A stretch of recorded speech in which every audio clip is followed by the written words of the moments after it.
porque ele tem, não é nada contra o nosso sonoplasta que está aqui hoje, o Alex Diniz, mas o Alex Diniz tem o cabelo todo espetado, não é nada contra ele, mas vamos dizer. Aí ela olha para ele, vê aquele cabelo espetado e olha e fala, quero me casar. Né? Graças a Deus que o Alex Diniz aqui, olha, que o cabelo espetado, mas é uma bênção de Deus. Deus seja louvado pela sua vida, viu, Jéssica Diniz? Porque eu tenho certeza que o seu esposo é uma bênção. E aí o que acontece? Ele fica toda feliz. Só que aí, Diaconisa, vamos chamar assim, por fora, Bela Viola, por dentro, um pombo dentro. Aí ela fica lá toda encantada, casa com aquele rapaz. Só que aí o rapaz, vamos colocar que ele tem o quê? 18, 19 anos. Não tem, porque a gente, nós acabamos de dizer que os batimentos cardíacos de uma mulher é mais do que um de mais do que um homem. Uma menina de 18 anos, ela não tem 18 anos. Quando ela quer casar, ela já está visualizando família, casa, ela já visualiza. Tem um sonho, né? Tem um sonho por trás. Não é? E o homem? Ele está visualizando carro, ele está visualizando outros tipos de coisas. São raros os meninos que casam cedo que têm essa visão de que ele vai ser um chefe de família. Então o que acontece com essa moça? Ela casa, o rapaz ainda não está preparado e muitas das vezes, lembrando bem aqui, ela pertence à igreja, faz parte de estar ali dos departamentos da igreja, fazendo a obra de Deus e vai lá fora achar uma viola. Né? Vai lá fora, acha uma viola, casa com essa viola que é um pão bolorento. É uma bela viola. E depois ela vai começar a chorar. Isso, aí fala assim, você vai perguntar para a mãe dela, você deu conselho? Dei conselho. Falei, pedi para ela esperar mais um pouquinho, para ela fazer faculdade, pedi para ela trabalhar, pedi para ele. Tem toda uma estrutura por trás. E isso é vice-versa, tá? Porque tem muitos rapazes também que estão na posição e vão lá fora achar as violas. Né? Uma bela viola e depois é um pão bolorento. E aí o que acontece? Essa pessoa entra no estado primeiro, ela se frustra, porque ela quer um príncipe encantado. E aquele príncipe é sapo. Ou aquela princesa não é princesa, é uma sapa também. É e tenta até mudar. Não, ele muda. Ele muda, ela muda, não. E aí isso vai passando, essa pessoa se desgasta. E ainda vem filho às vezes. Sim, aí é uma situação mais complicada. Né? Mais complicada. Então o que acontece com essa pessoa? Ela vai começar a ter aquela parte que eu falei assim, ela vai ficar ansiosa, ela vai ficar angustiada, ela vai começar a ter melancolia, ai minha vida, nada tá bom. Nada tá bom. Ela vai começar a ter crise existencial, vai começar tudo. Mas veja bem que tudo isso foi por uma desobediência. Foi uma desobediência, né? Aí tudo isso vem junto. Todos esses sentimentos, por causa da desobediência, ele acompanha. Vai fundo e entra com tudo. Então o que eu vejo? Você que está nos ouvindo aí hoje, você precisa pensar. Põe a sua cabeça para pensar. Você que está sentindo esse espírito na sua vida, que já toma remédio, toma sossega-leão para dormir, toma remédio para você poder ficar acordado, sei lá como que pode ser esse tipo de depressão, espírito de depressão que tem pegado a sua vida. E você que está sendo refém, porque eu estou assim, extasiada, eu vou dizer assim para as pessoas, me passa que eu estou toda amarrotada com pessoas que estão sendo refém de pessoas deprimidas. Ouça, meu filho, minha filha, essa pessoa, para chegar nesse estágio, ela teve uma causa. Trilhou um caminho. Isso. Né? Porque, nem você falou, missionária, a depressão, a tristeza, a melancolia, todos esses sintomas que você leu aí, não acontece da noite pro dia. Não é tipo assim, eu tô dormindo, aí no outro dia eu acordei melancólica. No outro dia eu acordei depressiva. No outro dia tô triste. Não, tem um caminho que foi trilhado. Tem um caminho que você percorreu. Aí pra você buscar a solução, você tem que voltar para os caminhos. Sabe o que me chama a atenção? O filho pródigo. A parábola do filho pródigo. O que aconteceu com o filho pródigo? Ele não tinha tudo, mulher? Tinha. Ele não estava com tudo em ordem lá na sua casa? Uma escolha, né? Uma escolha. Aí ele falou, eu quero. Essa palavra é terrível. Missionária, e eu faço aqui, não que está escrito uma palavra, sim, mas eu faço uma alusão dessa parábola que você falou aqui. Do filho pródigo. Do filho pródigo. O pai dele, quantos conselhos o pai não deve ter dado ao missionário? O pai dele não falou assim de uma hora para outra, tá bom, toma sua herança na primeira vez que ele pediu, não. O pai não deu. Não abertamente. Eu acredito que não deu. Que eu acho que ele já estava perturbando já há alguns tempos. E o problema é seria. O comportamento dele deve ter mudado. Sim. Ele já não queria seguir as regras da casa. Olha, escuta bem isso, pai e mãe. Porque tem um tal de menina de 15, 16 anos que está com depressão. Olha, nos procure nesses endereços que eu vou passar para você. Tá? Na rua Joaquim Ruas, número 216, Estrada da Olaria, número 1814, e na rua Guido Feck, número 474. Na Joaquim Ruas 216, quinta-feira às 14 horas, a diaconisa Sara vai estar atendendo. Porque de repente você é refém de uma criança de 15 anos, é refém de uma moça de 18 que já era para estar trabalhando, fazendo a vida, mas essa mãe está refém de um filho, né? E você também pode me procurar na Estrada da Olaria, número 814, terça-feira, 9 horas da manhã, e na rua Guido Feck, 474, nas quartas-feiras, às 15 horas. Nos procure. Por quê? Aonde já se viu, como a diaconisa estava falando, uma pessoa, você está avisando. Sim. O pai do filho pródigo falou, não foi uma, não foi duas, não foi três. Não foi, porque ele não ia dar uma herança toda para o filho, a herança da vida dele toda para um menino descabeçado, uma pessoa. Eu acho que ele já devia estar trabalhando a mente do pai dele ali. Faz tempo. Muito. Qual é a primeira coisa? Não quer seguir regra da casa. Ah, não quer seguir regra, não quer mais ajudar, quer chegar na hora que quiser, quer sair na hora que quiser, quer trazer para dentro de casa quem quiser. Gente, presta bem atenção, minhas queridas mães, meus queridos pais, ouça bem isso. Se o seu filho está se encaixando num quadro desse, ele está propício futuramente a ter um espírito de depressão. Porque ele vai fazer escolhas sobre a vida deles que vai levar ele a essa causa. Verdade. Vai levar ele a essa causa. Porque foi o que aconteceu com o filho pródigo. Vai trazer aborrecimentos e depois... que ele estava falando do caminho, ele foi por aquele caminho, ele teve que voltar.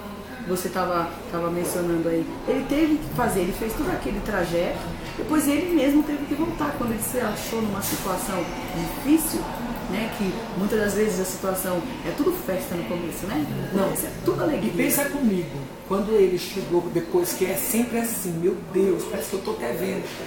A pessoa vai lá, faz tudo o que tinha que fazer, se ama. Lembra agora, quando a passagem fala que ele estava lá junto com os porcos? A pessoa, tem pessoas que ela quer estar junto, ela quer. Porque depressão, meu irmão, minha irmã, meu amigo, minha amiga, eu não sei onde você está. Depressão não é uma coisa que, vamos colocar assim, não é um infarto do coração, não é um derrame cerebral, depressão. Depressão não é uma coisa, pá, que aconteceu. Não é. É uma coisa que você constrói. Sim. É uma construção. Projeta, né? Você projeta. Você projeta aquilo para a tua vida, porque quando você toma decisões debaixo de desobediência, decisões debaixo de desobediência trazem consequências como essa. Exatamente. Toda decisão, presta atenção aí você que está ouvindo, você amado, amada, que está ouvindo aí, toda vez que você teve uma desobediência, toda vez que você agiu com desobediência, não teve uma consequência? Com certeza. Então, toda decisão tomada em cima de desobediência, ela traz consequências.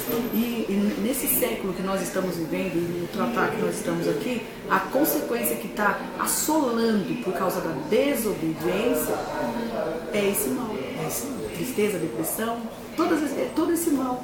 A depressão, o mal do século. Só que as pessoas não conseguem olhar e não conseguem entender que debaixo disso tem uma ação. Tem uma ação sua. Exato. Né? Tem uma ação que você buscou, uma ação que você colocou a mão. Lógico, eu não estou colocando todos os casos, né? Não todos os casos, porque a gente conhece também pessoas, né? Casos de pessoas que entraram num relacionamento bom, entraram em relacionamentos abençoados, que entraram em relacionamentos que foram bênçãos, mas no decorrer do tempo o marido mudou. A culpa não é sempre. Eu busco aí, diaconisa, como se fosse assim. Um exemplo que eu vou dar. Aí já, vamos colocar, se você fez tudo certinho, né, no caso do casamento, vamos colocar. No caso do casamento. Se você fez tudo certinho, vem de atitudes. Isso. Atitudes. Porque eu falo assim, é uma coisa assim, até pra mim, é uma coisa bem complicada a falar. Graças a Deus que esse programa vai ser direcionado, vai ser administrado por nós duas, porque nós temos aqui, eu que sou 220 o tempo todo, e nós temos aqui a diaconisa que é o 110, então é uma coisa bem dosada, tá dosado, né? Tá dosado aqui. Então o que eu vejo aqui? Né? Eu vejo que situações, eu não posso querer trazer para dentro da minha casa, para o meu relacionamento, um relacionamento igual da minha mãe. Né? Vamos lá, minha mãe já está com 64 anos. Na época que minha mãe casou com 16 anos de idade, era uma situação e o meu pai era uma situação. No meu mundo de hoje não tem. Veja bem, casamento é o quê? São duas famílias, né? Duas pessoas de costumes diferentes. Então é o quê? Vou dosar comportamento, eu tenho que saber dosar. Eu tenho que saber dosar. Tanto que fala assim, uma coisa que eu gosto muito, acho lindo, vai a dica aí para você que está na sua casa, que tem uma filha. Antes da sua filha de 15 anos for namorar, faz ela fazer uma corte. Um dia nós vamos falar sobre corte aqui. Vamos falar sobre um dia nós vamos falar sobre corte. Você que tiver interesse, vai mandando aí pra gente. Quanto mais pessoas pedir pra gente, a gente vai estar tratando os assuntos com mais pedidos que a gente tiver. Então o que acontece? Você vai mandar você vai fazer sua filha fazer uma corte, para ela não viver exatamente isso, uma decepção. Porque são costumes diferentes, são famílias diferentes.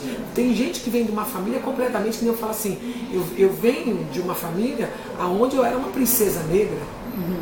E quando eu casei com o pai das minhas filhas, ele veio de uma família que era uma família completamente disfuncional.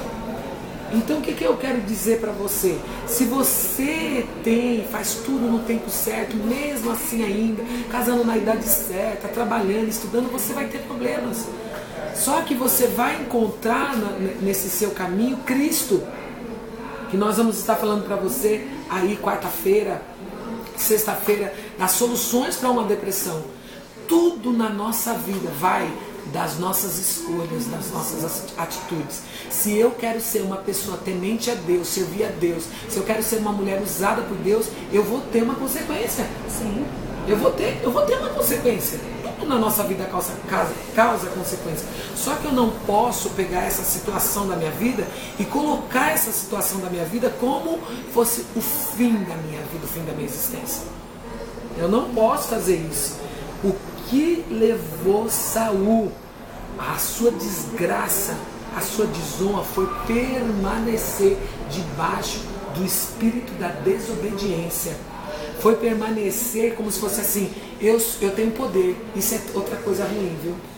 Porque Saul só continuou daquele jeito porque ele tinha poder. Eu queria ver se ele fosse um camponês, eu queria ver se ele ia continuar, mas ele tinha poder. O poder também, né, traz essas consequências. Não você tem achar que manda muito. Não tem uma passagem que fala assim, que Deus falava assim para Samuel, até quando terá dose de Saul?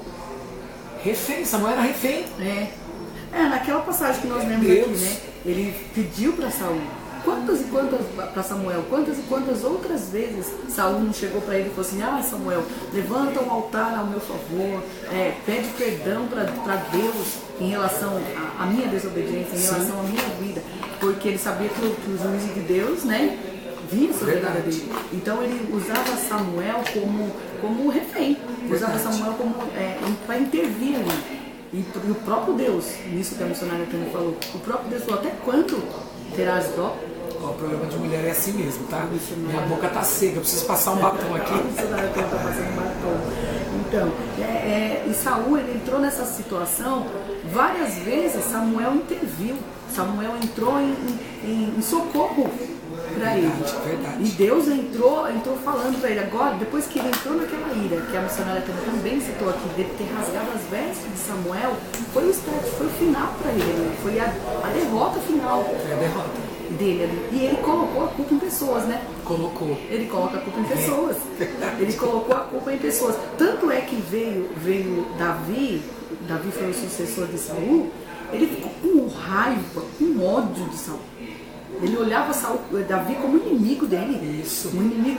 Ele era da mesma tribo, era pessoas, amigos, era para lutar pela mesma causa, era para estar junto, mas ele tinha como inimigo, porque ele ia ser o sucessor dele, ele sabia disso. E uma coisa tão interessante é que, desde quando Davi aparece na vida de Saul, ele aparece para ajudar.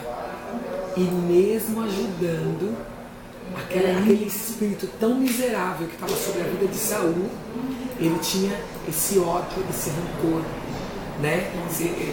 Eu li aí, a coisa tinha passado para mim, que Saul ele tinha que fazer uma musicoterapia. E quem era que fazia? Em que divã? Em que divã que Saul sentava? No divã daquele que ele se achava inimigo. Você está vendo como que isso aqui dá uma deixa para nós? Tem pessoas que a depressão entra, esse espírito maldito entra na vida dela através do espírito da inveja. Sim. A pessoa está do lado porque a irmã dela, ou o irmão, ou o cunhado, o tio, o primo, sei lá, conseguiu algo, a pessoa fica num estágio como se fosse assim, não, agora eu vou morrer porque ele conseguiu, ela conseguiu. E aí você vai ver a história da família, você vai ver que aquela pessoa que o outro tem tanta inveja é o que mais ajuda. Sim. Você vai ver que aquela pessoa que dá mais a mão. Irmão, abre os seus olhos para isso. Aquele que te ajuda, aquele que muitas das vezes traz palavras até boas, palavras para te levantar, palavras para te colocar para cima, palavras para te animar, e você olha para ele com um olhar ruim, de raiva, de inveja, e isso te causa rancor, te causa essa depressão. Né? Tem pessoa que até maldiz, né? A missionária Tânia trouxe um ponto bom aqui, porque Davi, a pessoa que ele tinha raiva, era a pessoa que acalmava um espírito perturbador.